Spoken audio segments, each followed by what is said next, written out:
આમાં સમય પછી મળ્યા હોઈને હોરીમાં આવ્યો હતો વેકેશનમાં અને આપણે બહુ વેરું નથી આવ્યું હોરી ઉપર ને વિડીયો ઉતારવાનું તો અટાણ ઉતારી છે આપણે જોઈ લો અટાણ ઘઉંમાં ચક્કર મારવા આવ્યો હતો અમને દેખાડ દો બધાય જોઈ લો મિત્રો હા મિત્રો વઢાઈ ના વઢાઈ તમે કોમેન્ટ મારી દેજો જરા ક્યાંક ક્યાંક મિત્રો આમ હે લીલા ક્યાંક નથી તો હવે અહીંયા આવ્યો તો હોળી તા વહી ગઈ ને બધું થઈ ગયું બહુ નવરાતી નથી આવી હતી હમણાં બારગામ વયો ગયો તો જોઈ લો મિત્રો જરાક દેખાડ દો વઢાય કે ના વઢાય મિત્રો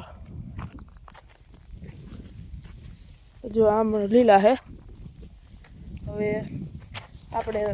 ચક્કર મારી લઈએ પછી બીજા ખેતરે જાય તો મળી અમે ભૂકો હતો હળી ગયેલી નાખતા હતા તો અહીંયા આ વાડી આવ્યા હતા ને જોઈ લો તમે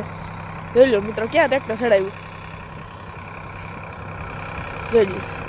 આ હે ભૂકો હળી ગયેલ હું આ તો જ્યાંથી આ ભરી નાખી દીધું હોય ખાતર ભેગું થઈ જાય ભેગું ભરી જાય જોઈ લો અને માથે મિત્રો ચડાવ્યું ટ્રેક્ટર અને આ હતી ગુંદરી વાવલ વઢાઈ ગઈ છે અને આ હે હા હા અહીંયા થઈ રહી થોડી હાલો હવે આપણે જઈએ ઘેર હવે મળીએ કાલના બધું બધું બાય